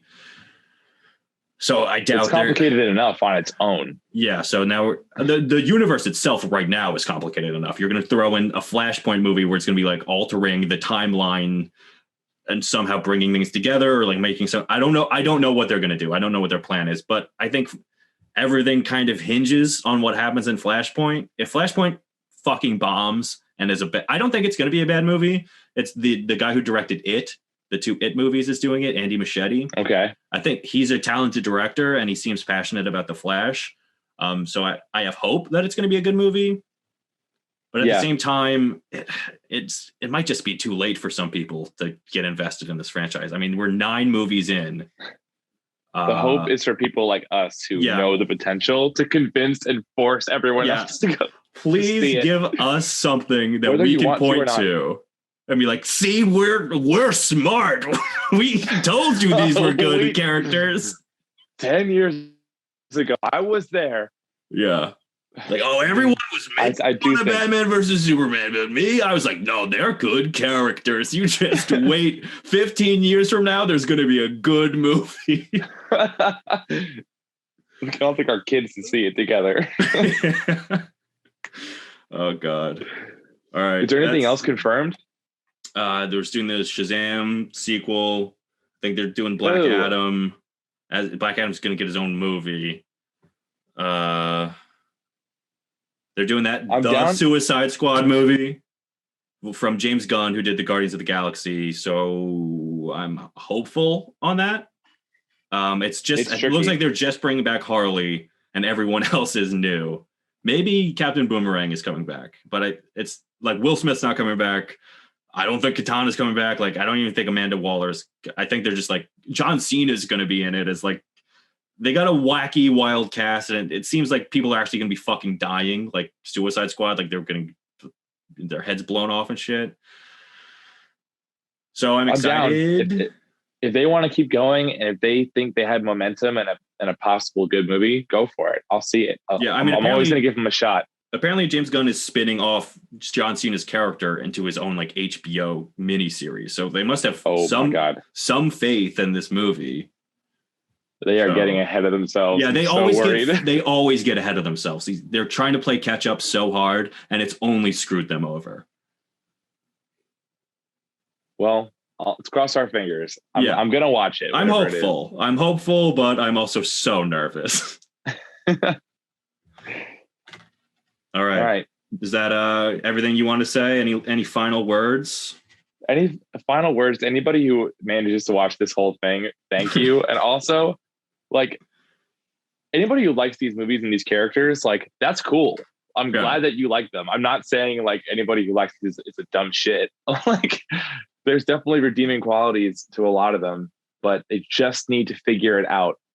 Yeah, it's just missing something. Like there's just a piece missing in almost all of these movies where it's like it could have worked if only this had happened instead. I don't know why this keeps happening. They keep making these mistakes. And I agree with you. There's definitely redeeming qualities in all of these movies except for Suicide Squad. But you're not an idiot if you like these movies, unless you like Suicide Squad. And thank you for watching this.